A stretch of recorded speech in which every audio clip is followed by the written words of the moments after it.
Welcome back, everyone. Today I sat down with my good friend Nemo again. He is reporting straight out of Ethiopia.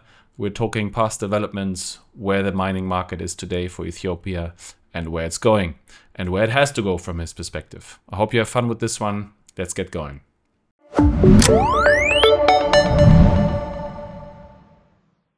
All right, we're back with Nemo. Hello, Nemo. How are you doing? Hi, Asa. Nice to be back. We had you on before. I'm sure it's been a bit more than a year. I haven't looked, but a lot has changed since then. So time for another update. Before we get started, though, we are at block height 893518. Let's quickly check out where hash price is. Here we go. We are at 46.39 US dollars. Still in the pits of hell, but Bitcoin price going up a little bit at the moment, which helps out. But yeah, Nemo, tell us. Yeah, the global hash rate has been relentlessly growing. Huh?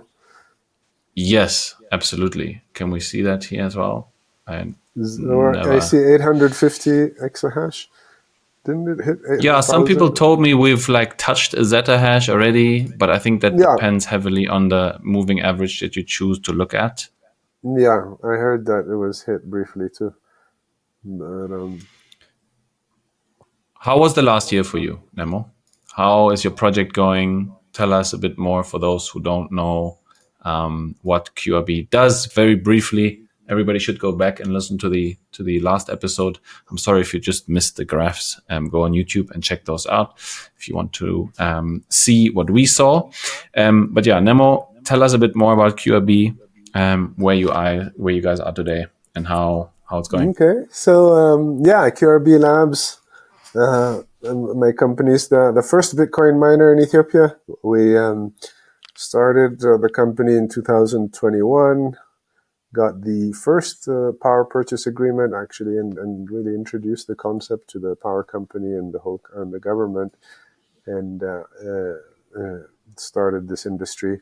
But the last year has been very significant because even though we started the company in 2021, we didn't actually start hashing until 24. So 2024, because of all the stuff we talked about last time, the challenges of bureaucracy and doing business in Ethiopia. So, but yeah, I'm very happy to say that now we're hashing away. We're doing quite a lot of business. Hosting, we're hosting a lot of miners, and the demand, let's just say, is not the problem. We could feel, we're constantly getting bombarded with people who want us to host them, but the challenge really is increasing our capacity and the logistics and still some bureaucracy for expansion and so it's been a very fruitful year, milestone year for us, 2024, and so far in 2025 as well. We're doing quite well. This episode is sponsored by HashBranch, the easiest way to mine Bitcoin in the US. Sourcing hardware and rack space usually is a mess. Bad deal structures, misaligned incentives, and no visibility after deployment. I have placed tens of thousands of ASICs in partnership with HashBranch. What I like most is that they cut through the noise. Fair pricing, aligned terms, and access to hosting that actually works. Use code HashrateUp100, visit hashbranch.com today to get $100 off of each miner that you order. That's good to hear. Overview of the landscape in Ethiopia. Where are we today? Do you know roughly how many megawatts are online? Who are the biggest players? So the last public announcement was now a little dated. It was in October. We had hit, so it was zero megawatts of Bitcoin mining in January 2024. Nobody had started yet. And by October, so then the first actual, by October, it had reached 600 megawatts. And that was publicly given by the power company. And that was at our Africa Bitcoin Mining Summit that organized by Gamma, of which QRB was the host this past year. Gamma is the Green African Mining Alliance. So we had someone from the power company there that they disclosed that there are 600 megawatts going on. That was in October. Nothing public has been said, but privately, I think it's my estimate is that it's around a gigawatt, maybe 800, 900, maybe a gig. So I would say between 800 and megawatts and a gigawatt is where we are today. And the state of the players. So there was, again, as this was revealed publicly last year, there was about 20 companies that had signed PPAs to power purchase agreements, of which at least half got started. I think about half of the original bunch never really got off the ground. And then a bunch more have come since then. So in total, I would say, it's probably like 20-ish companies are out there, maybe 25. Vast majority of them are from China, and pretty big. As you can imagine, if you take a gigawatt and divide it by 20 companies or 30 companies, that's there are 30, lots of 30 megawatts, 20 megawatts, 10 megawatts, 50. So that's the state of the industry where we are today. And it's been I think a great success for the power company. Although one of the things that I've always been afraid of is that the distribution may not be the healthiest right now, location-wise.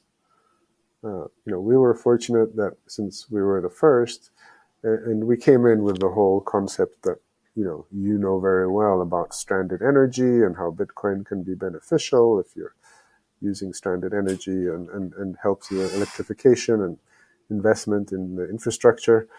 But unfortunately, the pricing here doesn't quite reflect that. So you get the same price regardless of where you go, more or less. So that means a lot of the newer players that have come in have gone into locations like, to me, don't make sense. Where there isn't excess capacity. So we're starting to have a situation where some Bitcoin mining is competing for power with other users. And since the price of electricity is not market-based, it's like the bread lines in the Soviet Union. Like, if you can't adjust the price, then the shelves become empty, and you adjust it in a different way by waiting in line. So there's issues. So there's been places where the miners are being asked to curtail. And at the worst, I think there was a point where a couple of places where they had to be curtailed by like all day long. Now it's like a few hours here and there, or reduce it by 15%, or like don't mine in between this, for the next 3 hours and things like that. So again, we're lucky because we're in a good location, but we're seeing some of the problems of mismatch of supply and demand of energy. Yeah, you said lucky. I don't think that's luck. I think you went there by design, far away from the load center being Addis Ababa, right? So I don't think you should call that luck. That was entirely by design. Price not reflecting scarcity. Price not reflecting scarcity, and then miners going wherever. Yeah, we're close to the airport. We're here. We're there. We're easily reachable. Of course, that's going to cause issues. But maybe before we get into that sort of as a main topic, can you quickly, because a lot of people associate mining in Ethiopia immediately with the GERD, right? And to my understanding, there's a lot more hydropower available than the power that the GERD can deliver. Can you nevertheless give us a bit of an update on that power project? Do you know how much power that dam is producing today? Has it increased because of Bitcoin mining? Has anybody located close to that dam yet? Or is the stranded power still pretty much available at substations that are connected to different power plants than the hydro dam there, the largest one in Africa. Yeah, so the GERD continues to progress. The capacity, not because of Bitcoin. I mean, I think it was going to be progressing as fast as possible anyway. That's just a huge national priority, and to get that online. And the dam, the civil works, like the physical dam itself, has been, pretty much completed for a couple of years now, more than actually probably like 3 years. And then the reservoir filling is more than 90% done. So the turbines to actually generate the power, I think when we last spoke about a year ago, it was 2 out of 11 planned turbines were in there. Now I think it's 4. Maybe my information is a little bit out of date. It might be 5 or 6. So yeah, it's getting to about half of its planned capacity. And it's so it's there, it's generating, and it's a big part of the country's supply. I think the total country's capacity right now is, I think, around 6 gigawatts, maybe a bit more, and so it's about half. And when it's all said and done, the GERD will have a capacity of 6 or 5 point something gigawatts, and if you add up all the other stuff that's existing and new ones that are coming on in the next couple of years, we should get to 10 gigawatts for the country, with GERD being about half. So that's the big picture. So yeah, GERD is big source of national pride. It's a big geopolitical issue, as we talked about last time. So it gets all the news headlines, but really it's only about half of the electricity. And my hope, as we'll talk about soon, is that it's the beginning of many such projects, because I think 10 gigawatts sounds like a lot. It is a lot for Ethiopia, because when we started this company, the capacity of the country was 2 gigawatts. So now we're at 6. So it's, tripling the electricity generation in a big country is a huge accomplishment. And I think, Ethiopia should be really proud of that. But if you think about it, from a global perspective, with our population, we would need 100 gigawatts to be the world's per capita average. I'm not saying like a rich country level. I'm saying average. If you take the world population and the world's electricity capacity, generation capacity, you have about 1 kilowatt per person in the world. And so we would need 100 gigawatts to get to the average. So that's another 1,000% growth that needs to happen for Ethiopia to be in the middle of the world. So that's I think that's how I see our mission is as Bitcoiners, to get us to that 100 gigawatts. All the plus all the transmission capacity as well, right? I mean, that's another expensive part of this whole story, right? You can triple and quadruple and whatever your generation capacity all you want. If the power has nowhere to go, then that's the problem. And that's what we're going to get into just now. Just briefly, a couple other questions beforehand, before we focus on that. Because there's always fluctuation and a lot of volatility in the jurisdiction in Ethiopia, I just want to get a quick update from you around importation. How does what's the process currently around importation, selling used machines, maybe reselling machines within Ethiopia? Can you give us some background there? What's possible and what's impossible today? Yeah, so of course that's crucial. That's what took, from 2021 to 2024. That's what we were struggling with, is getting permission to import the machines. So the regulations as they exist today is you have to get permission every single time, So it's pretty. So you have to get a pre-import permit, and then where you have to specify exactly how many machines, what type they are, and so on. And then after they arrive, you have to that gets audited, checked, and you have to get an import release permit. And then, of course, there's the usual customs and logistics issues, but really the permission is crucial. That's what makes it is very different here.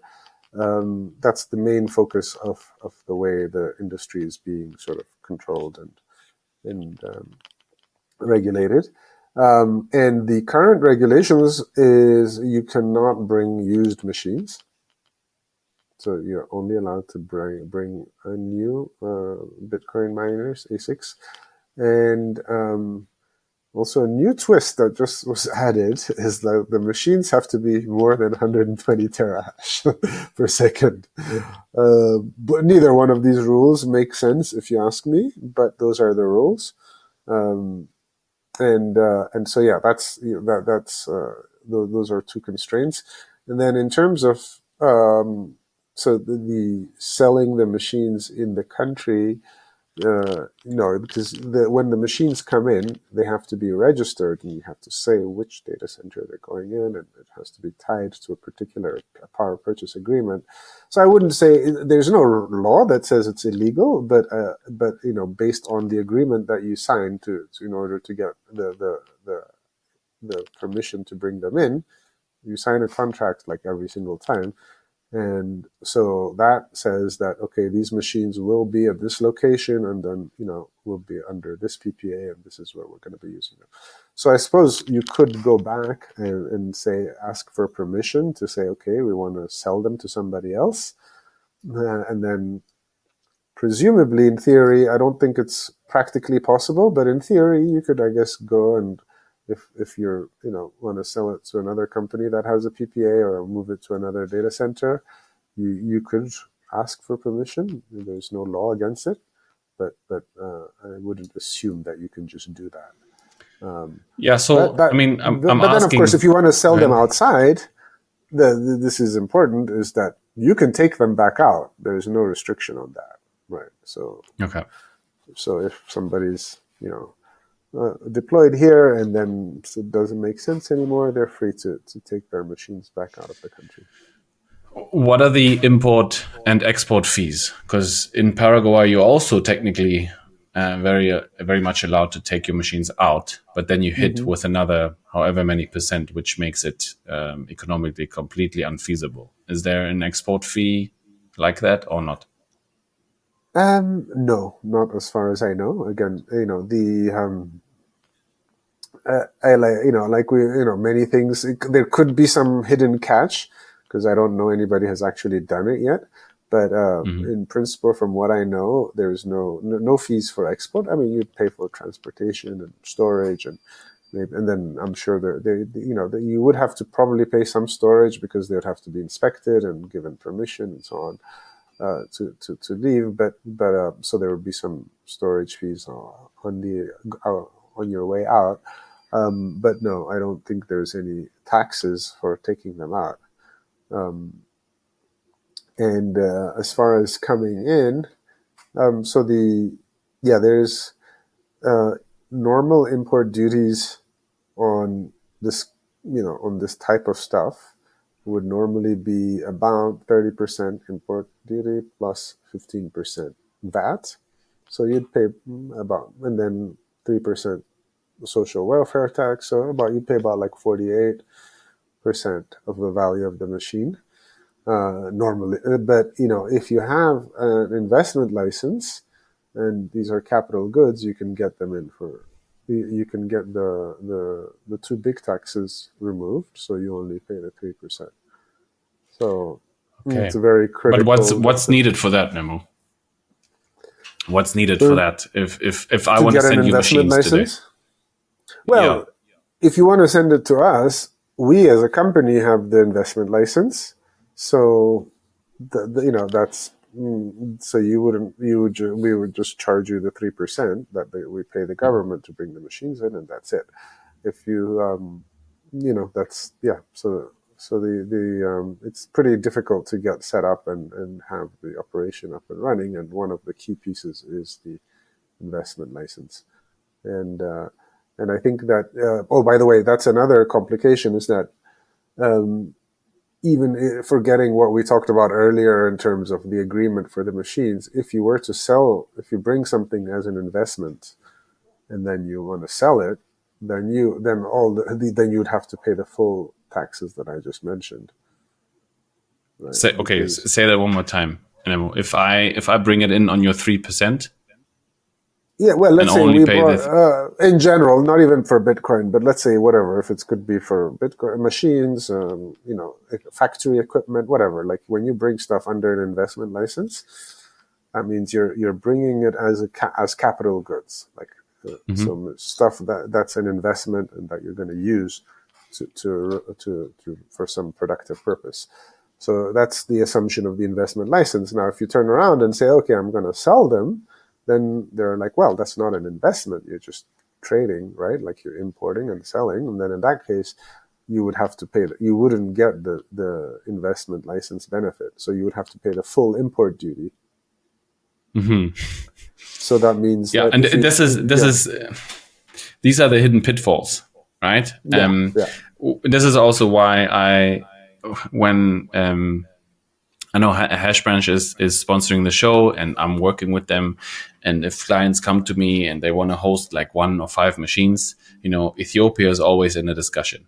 And I say, okay, why would you pay 6 cents in Ethiopia if you can pay 7 or 7.5 in America, where you could then also resell your machines and have all these other benefits, which you don't have in a location like Ethiopia. And if you're doing it only with 5 machines or so, it doesn't make sense. But these are often the pitfalls that, of course, nobody talks about. Okay, if you want to have the miners in really, really cheap, to summarize, you need to have a partner that imports the goods, knows how to do that, and then you only pay 3% because they have the special license. Now, if you wanted to sell the machine again after 2 years, right, now you can't really do that, because as soon as you try, you will get hit with that full import tax, which makes it cost prohibitive in the majority of cases. No, that would not make sense.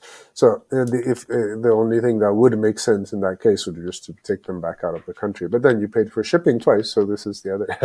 And then and then the other, even forgetting all the taxes and all that thing, all the other stuff. Yeah, I mean, you look at a map, Ethiopia is kind of logistically a pretty expensive place to get stuff in, shipping wise. I mean, but but fortunately we have really good air cargo service from pretty much anywhere in the world, so that helps a lot. And we get the best possible prices that way in general. But yeah, if you're shipping by sea, it's complicated and probably more expensive. So by air, I think it's pretty competitive. By sea, it's probably quite more expensive than, because you still have to get 800 kilometers on land after you get to Djibouti, which is how you would bring stuff here by sea. Yeah. Okay, Nemo, let's switch gears a little bit. Repairs. Talk to me about repairs. Where was repairing ASIC ASICs a year ago, and where is it today? Do we have repair centers, Bitmain repair centers, MicroBT? Where are we there? Yeah, so that's a big thing. And, so this industry has really sprouted. Like we said, there was 0 in January into 2024. And just in the last 15 months, not only has the number, the power consumption gone up, and the number of data centers, but in the last probably 4 months, I think, or there has been a couple of places that are official Bitmain repair centers. So I don't know if they're owned by Bitmain, but they have some kind of official relationship where if you have, let's say, if you have a Bitmain machine under warranty, you can take it to those guys. So yeah, that's there. MicroBT do not have that yet. I think they're planning to soon, I hope. So that would be nice. But yeah, I think that'll be a key thing going forward because, like I said, shipping is expensive. So it would make no sense even to RMA to return a machine to the manufacturer abroad. So yeah, I think, and given the size of the size of the industry here, I'm pretty sure MicroBT will also have authorized. But even if it's not an official repair center, different companies like us, we've largely been taking care of our own machines and our hosting customers' machines. So yeah, at least the basic stuff we can do it, and and anything like capacitors, resistors, like basic components, you can get them locally. So we do those things, and and hopefully soon we'll be also stock of like all the ASIC chips and so on. So that Yeah, will also be possible. you should become the MicroBT repair center. We'll see. We'll see. We're busy trying to grow our data center for now, but yeah, I think certainly for our hosting customers, we do as much as possible. And yeah, it's our capacity. Our capacity is increasing in that way as well. So we're doing more and Sounds more good. things. Yeah. HashrateUp is sponsored by solomining.de, the place to buy open source home and solo mining devices like the BitX. With about 20 watts of usage, these solo mining devices are perfect to play the lottery from home or from the office. Get 5% off with the code HashrateUp.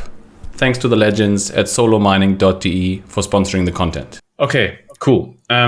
We talked earlier about transmission. And I know I had a great segue about transmission being built and Bitcoin mining adding revenue to the electricity provider so that they could build it out Mm-hmm. more effectively. Now, where do we get started?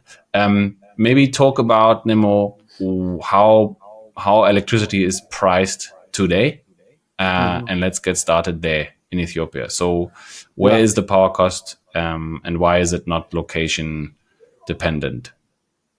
So yeah, I think that's the location. So right now, the way the power is priced historically is and up to now is by industry. So there's even and so there's a price for cement factories, or there's a price for farmers.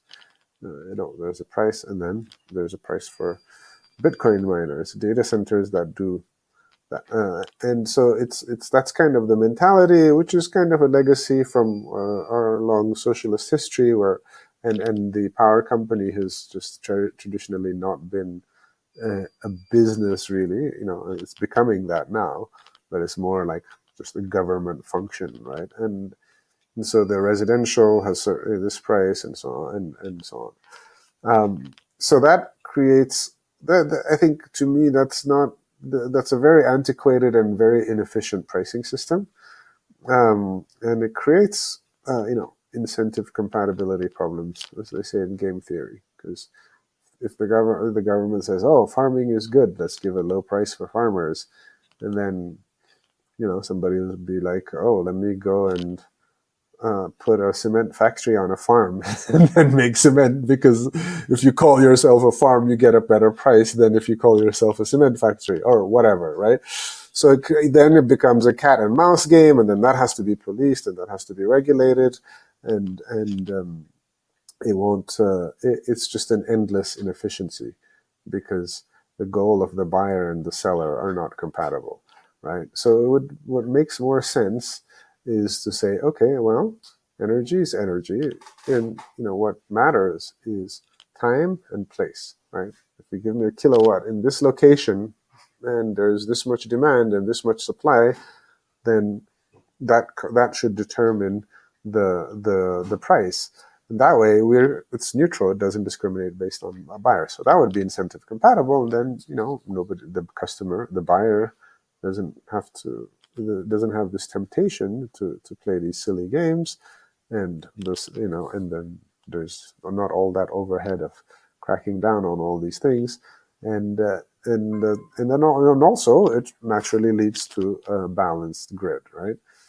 Because that means places where, or places or time, and we can talk about those two dimensions there, geographic and temporal, where there's the supply. When the supply exceeds the demand, it should be cheap, and therefore more demand gets attracted to those places if it can get there. That's where Bitcoin is really special. Then that will help because you're selling the power that's available. And then when the demand is higher than the supply, well, the price should be higher, and that would naturally keep it in balance. So that's the way it should be, and I think the specific, that's just basically supply and demand. But in the case of Ethiopia, the time dimension, I would say right now, is much less important than the spatial dimension, right? Because everybody knows in more sophisticated markets, you can have night and day rates and weekend rates and so on because of supply and demand, and or even in the renewable energy space, famously ERCOT in Texas, they have a lot of wind power. So when the wind is blowing high, they have a lot of supply. And then when the weather is hot and everybody turns on their air conditioners, you have very high demand. Ironically, those two things are opposite. So they have temporal issues of supply and demand, and then the price is dynamic. So that's really cool and efficient. But that's sort of second order. For us, it's even more basic than that. It's location, right? Because we're growing the grid, the power generation, as I mentioned earlier, has grown, has tripled in the last 3 years.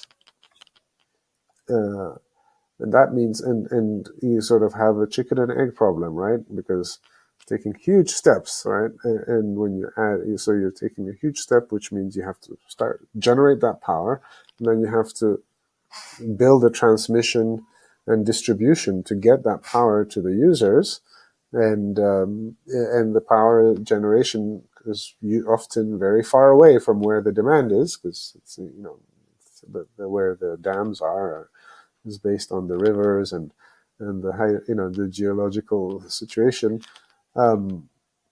So you have big steps in generation capacity, and then transmission and distribution have to catch up, and then the consumption will catch up. So this is what we see, is that you have these gaps temporarily until the transmission and distribution catch up. You'll have these big gaps. So these gaps are geographic. They're in the places where the generation is larger, and maybe the long distance transmission is built, but the distribution to consumers is not built yet. So it doesn't necessarily mean that it's only at the dams, although that's also true, but it could also be at some intermediate points where you have long distance transmission has been built, but then the capillaries, the last mile, has not been built. So I think here, the big gaps between supply and demand are geographic. So we've been advocating very strongly that, well, then if we want to have efficient pricing, it has to be different by different locations. If we do have that, then that means the power, the excess capacity will attract. If you have a low price for the excess capacity, you'll attract demand, and it will generate revenue from otherwise wasted capacity. And that revenue will improve the bottom line of the power company, and that in turn can be reinvested to accelerate the distribution and transmission. So then when you have more distribution and transmission, you have more consumption. So that means even more revenue, because when you get to everybody, then you can get to the full price of it instead of just the stranded price. And then that means now you have more money to build more generation. And then then the same thing happens again. So you want ideally, and this is where Bitcoin is crucial, I think, our vision and our mission as a company is to say, hey, if we can just go and be flexible and buy these excess capacity, then instead of this being a burden and a problem, it becomes an opportunity, because it becomes a virtuous circle where it's more generation means more revenue, more distribution, then that in turn means more revenue again. That means you can reinvest it in more generation, and so on. So that's how I think we can get to 100 gigawatts.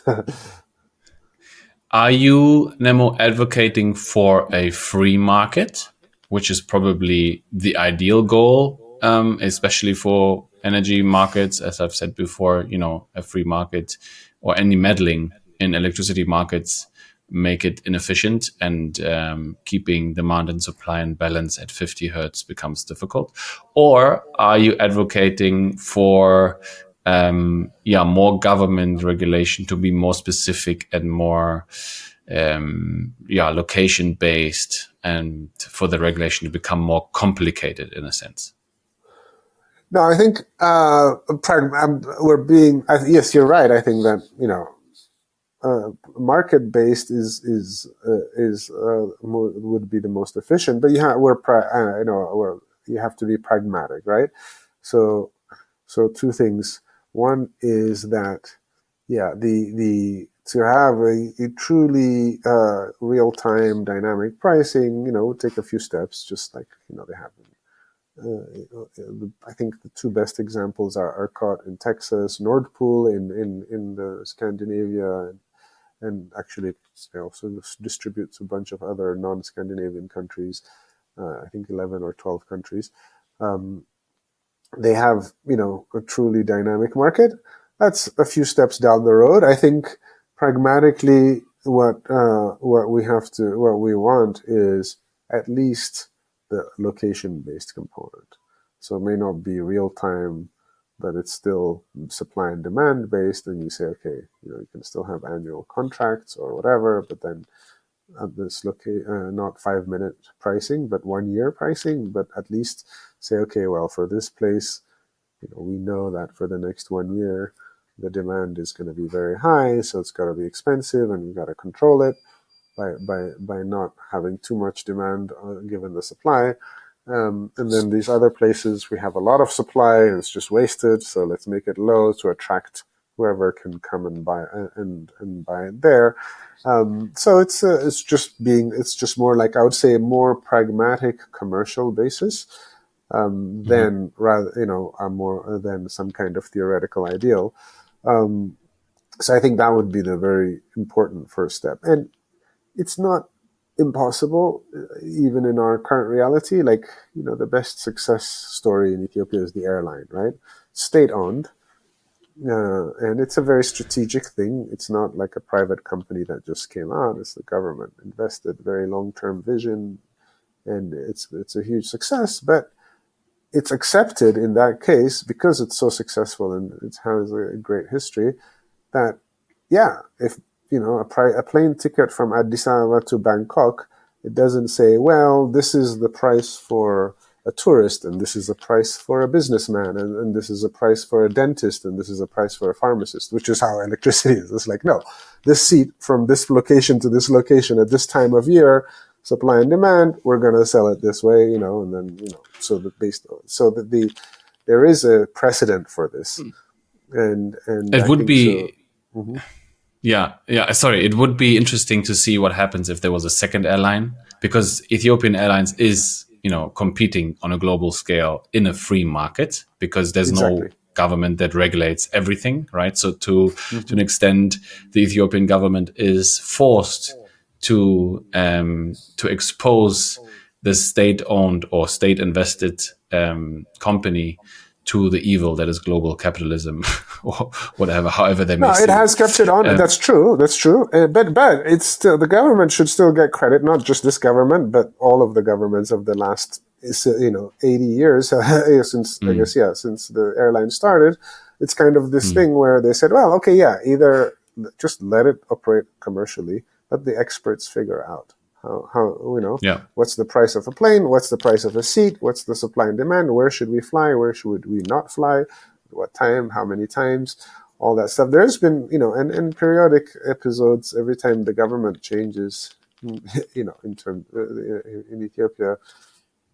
Not this last time, fortunately, so that's to their credit. But in the previous couple of times when there's the revolution, the new government comes in, they're like, okay, no, we're going to make this airline, and then they try to dictate it, and then it will start because it's a global competition. It immediately starts failing. So then they're like, oh, okay, wait, let's leave it alone and let it operate professionally as a business. One thing that I wanted to add also to the electricity discussion is recently there was a price hike, right, by the IMF imposing taxes, if I'm not mistaken. Can you first say, Nemo, what is the price for miners in Ethiopia per kilowatt hour today that the government has come up with, and is that what can you say about what I just said about the IMF imposing more tax? Okay. So the price, it used to be a secret, but I think it's been out around enough times now that, by the time you add some taxes, the final price you pay is like 3.6 cents in US. That's now pretty public, so that's the price. And is it, sorry, tag along question, Nemo, is it denominated in dollars or is it denominated in Ethiopian birr? In dollars, yeah. Okay. That's the price in dollars. So going back, I think before I get to the IMF or like price hikes question, so to your question about free markets and or the commercial approach, the big part of it is consumer prices, right? Like the price you pay at home. That's sort of a separate question because it's actually a different company called there's the wholesale company, and they're both state owned, but about 15 years ago or 10 years ago they split the company into two. There's the utility, and then there's the wholesale generation and transmission company. So on the utility level to consumers, I think we're not even pushing or advocating for drastic changes there because it's heavily subsidized. It's very much a social welfare type thing, and I think that the pricing there is probably much harder to change. But if you kind of can fix the wholesale level for large commercial buyers, then the amount of the retail side of things can be more explicitly subsidized. So that's what I would advocate, is to say, well, okay, if the price, if the supply and demand says the price should be 4 cents in the city or 5 cents, but the government wants to say, well, we want to subsidize it and make it 2 cents, then fine, let's just call that what it is. It's like 3 cents of welfare, and that's just an explicit subsidy that we decide to do as a society. You say, okay, we're going to subsidize poor people or whatever, right? Like so I think the for the retail side, the final price to the consumer may still be subsidized, but if you kind of have a functioning, efficient market for energy as a whole, and then you just tack on that subsidy at the end, I think you can still have the efficiency and still have that cost be accepted. So that's the reality. Now, what has happened in the last year, actually since September, although it was building up for a while, there was a major reform. Again, on the retail prices, what people pay at home, used to be very, very, very low. Like, the prices had been fixed, again, going back to the socialist era, and they had stayed fixed. And it's also the same for a few other things like government-owned houses that have rents that haven't been changed in 30 years and things like that. We still have quite a bit of that. So they decided and starting in the Ethiopian New Year in September, they announced a series, like a 4-year plan that, okay, we're going to catch up because these prices are kind of way too out of date. So they didn't do it all at once, but they announced the schedule. So there was an increase, and then there'll be another increase next September, and so on. So that's probably what you hear about when you say, oh, they announced some price increases. It's like the household, the retail prices have, yes, were increased and will continue to be increased for the next 4 years or Okay. so. Yeah. What I heard was that the IMF had given Ethiopia another loan, and as a condition to that loan, they said, "Look, you got to increase electricity tariffs or add an additional tax." Yeah, I think, I don't know if there were, I don't know the details of if that particular point was explicitly demanded, but yeah, I think it's the general thing is that, yeah, well, you have these things that are, I think the general push when the IMF lends money, or even in the case of in the World Bank, which is more project financing for like actual, what you're hearing could also be from about the World Bank, where they say, okay, we will help you finance transmission, or we will help you finance generation, but it has to make sense, so you have to adjust it. So yeah, their general push though is to liberalize the economy, right? And to sort of fix some of these legacy issues. So yeah, and it's true that the old prices were, I mean, like so low, and it was just not sustainable.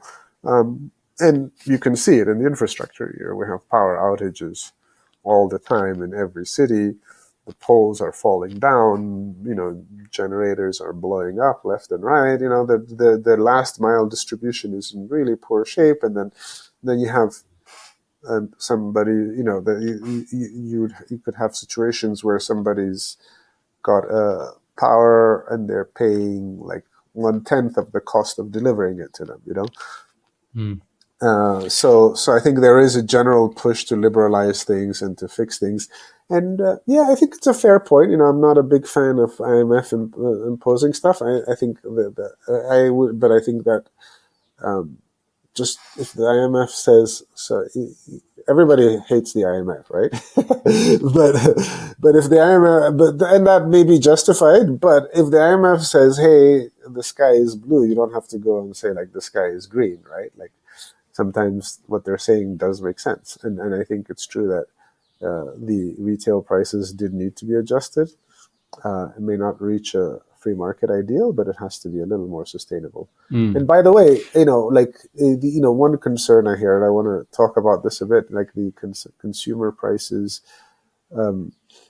versus industrial prices. Everywhere in the world, even in poor countries, the consumer can tolerate a higher price, even in a poor country, right? Like if you can spend the consumer, let's say even in Ethiopia, average household, if they spend the equivalent of $5, $10 a month on electricity, that's affordable for the average, maybe not for the poor, but let's say the average, which is poor by global standards. So $5 a month, but that's, if you translate it per kilowatt hour, that might be like 5-6 cents, right? So it's not like, so the point is that the wholesale, but then a factory, which, may not, or like a aluminum smelter or a cement factory, may not be sort of viable at 5 cents or 6 cents. Or No, because it has to compete globally. Yeah. So I think the in general, whenever you see these market-based electricity markets, it's usually the consumers who chase away the industrial users, not vice versa, right? Because the fear is that, big industry will come and then all the poor people will not have any electricity. But the reality is actually the reverse. It's like if you have supply and demand-based pricing, what happens is the factories are forced to move away from the people. They don't want to be in the city because they can't keep up with the price of what you would be willing to pay at home. Yeah. So because naturally they have a higher price point. The consumer has a higher price point. Nemo, I asked this earlier, but I don't think it came through clearly. When you get your power bill as QRB Labs, right? Mm-hmm. Is that power bill and that invoice denominated in birr, and you are telling me what the US price is because you calculated the dollar price, or is it actually denominated from the power company in dollars? It can be either way. Now, currently, for I won't say what it is for us, but for in general, it's if you're the contracts that have been signed with the foreign customers are in dollars, Okay. and and that was a huge deal at the part initially. But another big thing that happened last year is the exchange rate was liberalized. So now that's not such a big issue, right? Because whether you pay in birr or dollars, it's just like paying in dollars or euros. Doesn't really matter, right? If somebody wants you to pay in dollars, you'll just convert your euros into dollars and pay them. But before, the official exchange rate was half of the market rate.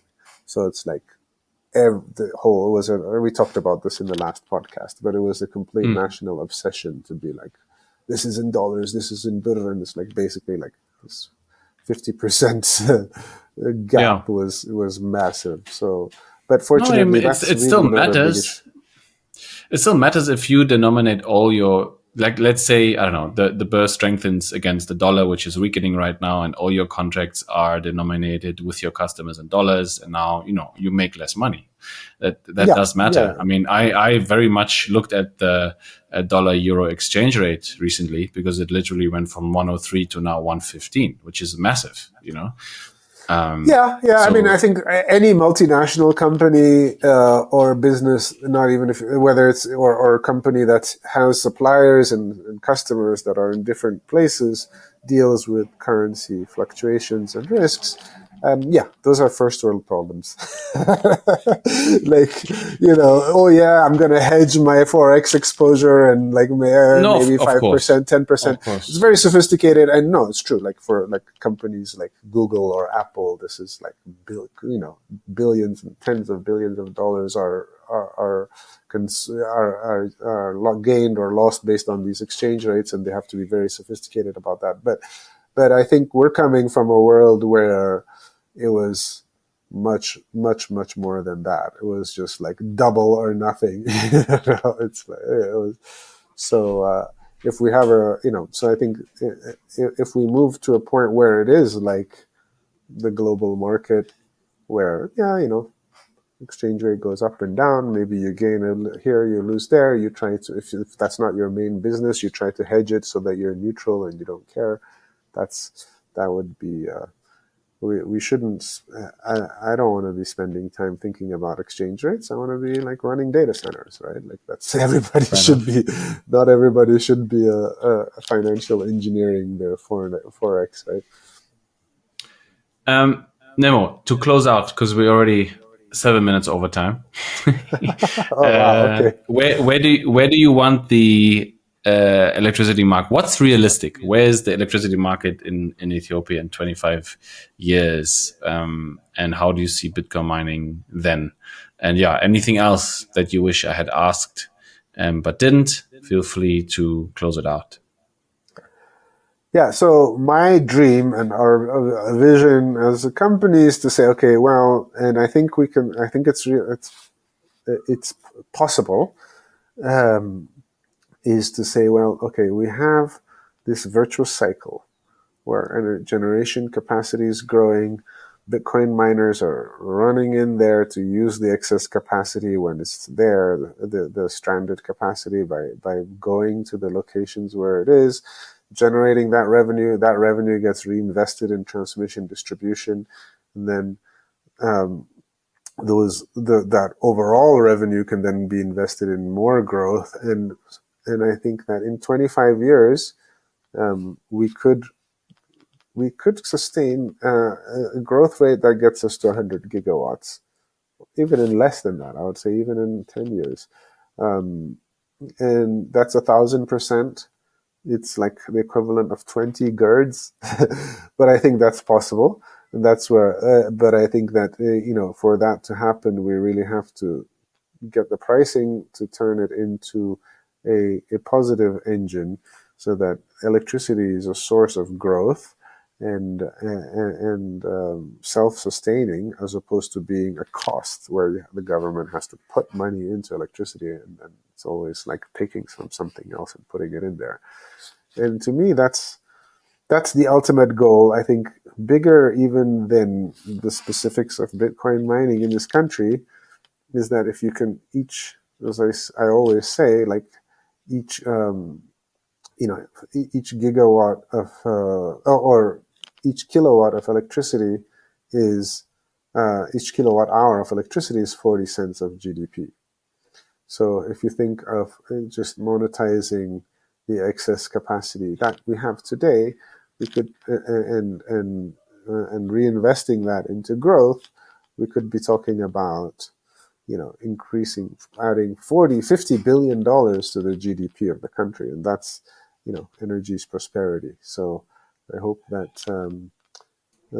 with the right pricing, Bitcoin mining can be sort of the catalyst for this engine that really achieves massive levels of economic prosperity for the country. I think energy is prosperity is a good final word. Nemo, I know you guys work relentlessly on your own data center, on your own sites, and also on actually seeing the change